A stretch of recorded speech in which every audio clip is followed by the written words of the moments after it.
Dès la première vue, l'iconographie et la sémiotique du livre du professeur Henri Movasakani en disent long sur la couverture où l'on voit une main qui arrache les chaînes de la servitude, se libérant de l'emprise extérieure. Ici, dans la biodiversité du parc de la vallée de l'Insélé, naît Ubuntu et résilience des peuples africains. L'environnement, preuve inéluctable de la résilience, s'y prête. Devant un parterre d'invités, dans une ambiance cordiale et soumise au dictat de la nature pure africaine, Marie-Olive Lembe Kabila, première dame honoraire, porte sur fond baptismaux cet ouvrage de 20 chapitres avec 568 pages publiées aux éditions L'Harmattan à Paris. Une vraie invitation à perpétuer la lutte pour la conservation de la vie africaine, résumant avec éloquence le professeur Bissa. Un ouvrage en avance vis-à-vis d'autres, d'autant plus qu'il évoque la réelle existence d'une philosophie africaine. Le professeur Émile Bongeli apporte son commentaire avec une dose politique. Nous sommes aujourd'hui des hommes sans repère.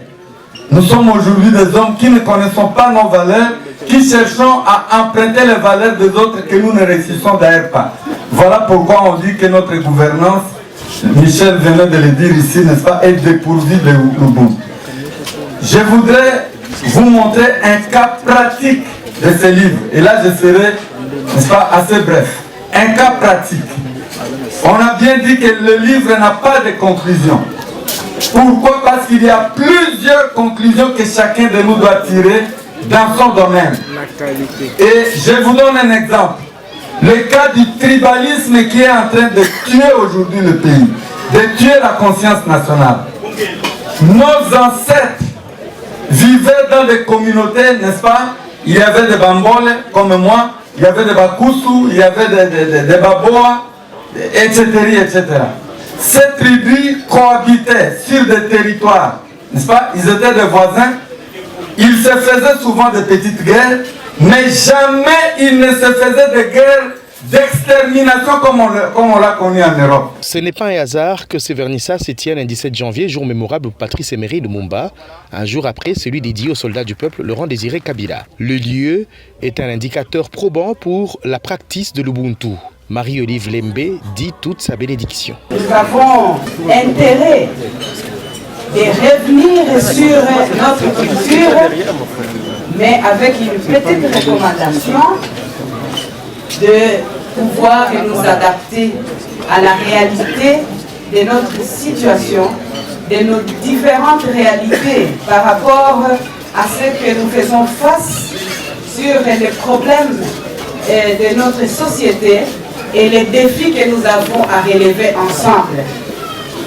Et sur ces mots, je baptise donc ce livre que je vous recommande, qui est très intéressant et qui est très scientifique par rapport à l'apport scientifique et par rapport à l'enrichissement de la connaissance sur le développement que nous avons à faire en construisant notre pays ensemble. Cher professeur, félicitations et je baptise ce livre au nom de Jésus. L'ouvrage n'a pas de conclusion. Il est fort de 14 puissances non exhaustives de Ubuntu à travers plusieurs secteurs. 59 autres ouvrages et articles cités, les Africains sont appelés à être jaloux de leur patrimoine légué. Ces Africains s'étant battus pour la survie, la traite négrière et maintenant la coopération ne sont pas parvenus à changer la donne. Je me suis toujours demandé comment les Noirs ont fait après avoir été dominés, après avoir été esclavagisés, colonisés, néocolonisés et dominés jusqu'à aujourd'hui, que nous soyons aujourd'hui 2 milliards d'Africains vivant encore en Afrique, c'est un miracle. Et là où ils sont allés déportés en Amérique, ils commencent à conquérir des espaces. En termes de nombre aujourd'hui, il n'y a plus de race majoritaire aux États-Unis par exemple. Nous avons eu même droit à un président qui dit noir, nous l'acceptons comme ça, même si c'est un métier.